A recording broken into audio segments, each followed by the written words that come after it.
It was back in the olden days when $100 founding father Benjamin Franklin flew his kite and key into a storm. Lightning did strike upon it, and old Ben discovered electricity. Nearly every school child in America has heard this tale thanks to cartoons, storybooks, art, etc. And that version of the story is false, which is a shame because the true story of what Benjamin Franklin was doing when he made the extremely questionable decision to fly a kite in a storm is the story of a truly pivotal moment in science and history, not just for America, but for the world. Now, historians hate it when people say, this one moment changed everything, because it's almost never that simple. But this is one case where that might actually be true. Without this experiment, we may not even know the name Ben Franklin today, and American history might have gone quite differently if there even was an America. So gather round, let me tell you the true tale of one Benjamin Franklin, philosopher and phenom of Philadelphia, America's most scientific founding father, and how he tamed thunder with his electric kite.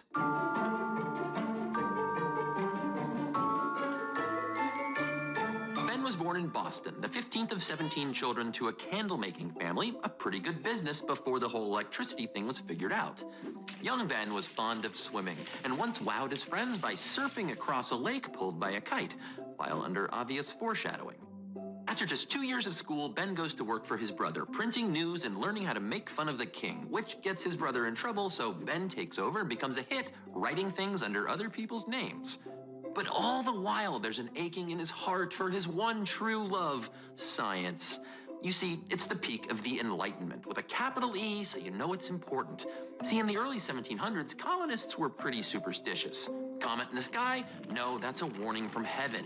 Smallpox got you down. Ye must have sinned too greatly. Neighbor look at you funny? Oh, they're a witch. So teenage Ben runs away, spends a year in London making friends with scientific smarty-pantses, and returns to Philadelphia, a printer by trade, but a scientist in his heart.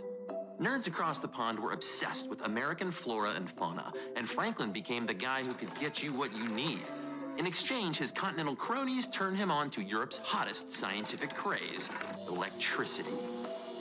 People had known for centuries that if you rubbeth a chunk of amber, stuff wood sticketh. In Latin, amber was called electrum, so Francis Bacon named this attraction electric. The 1700s sparked a craze of electric entertainment, and people started rubbing glass rods and electrifying anything they could get their hands on. Women, children. Louis XV once had 180 soldiers hold hands just so he could shock them all with a static spark. And Franklin even electrocuted himself zapping America's honorary bird for Christmas dinner. People began to notice these sparks behaved suspiciously like that stuff from the sky. But every time lightning killed a cow, fricasseed a farmer, or torched a town, the explanation offered was supernatural, not scientific. I mean, lightning did seem to strike church steeples more than any other type of building. To pious Puritans and humble Quakers, this was obviously a sign from heaven or hell, but Ben had a more lofty explanation. Tallest point in town, anybody? Pointy metal thing on top? Anyone? Anyone? His revolutionary idea was lightning is electricity, and he set out to prove it. No, it's not time for the kite yet. Ben's idea was a long iron rod extending down through a roof. The experimenter holds a wire connected to the ground, and when an electrified cloud passes over, some of the charge would pass through as sparks. Quick side note, this was an insane idea, because if lightning did strike that rod instead of just a cloud with some charge passing over, the person inside would be extremely dead. Now, Franklin never did this experiment himself, but he did write it down in a book, Experiments and Observations on Electricity Made at Philadelphia, published in 1751 and an instant international bestseller across electricity-crazed Europe. This book held all electrical knowledge known at the time, considered by many second only in importance to the works of Isaac Newton. Franklin invented the terms electrician and battery, and was the first to describe charges as positive or negative. Electricity went from parlor trick to a key element of the natural sciences. It could be studied and described and even controlled, and it was time to prove it. 'Twas June 1752, just outside of Philadelphia. With a storm a-brewin', Ben and his son William launch into the air a silk kite, a metal rod extending from its top. A twine of hemp extends from the kite to a metal key, and from the key to Ben's hand a silk ribbon, which he holds from under a doorway. These are crucial details because silk is a poor conductor and Ben needed it and himself to stay dry. Now, as rain soaked the kite and lined strands of hemp stood erect with electric charge, and as Franklin drew his hand toward the key, it drew sparks of electric fire very copiously. Today, we understand that inside storm clouds, as ice crystals are blown upwards, they bump into tiny falling droplets which steal their electrons. A positive charge builds up in the top of the cloud, and the bottom of the cloud becomes more negative, making the ground beneath the cloud more positive.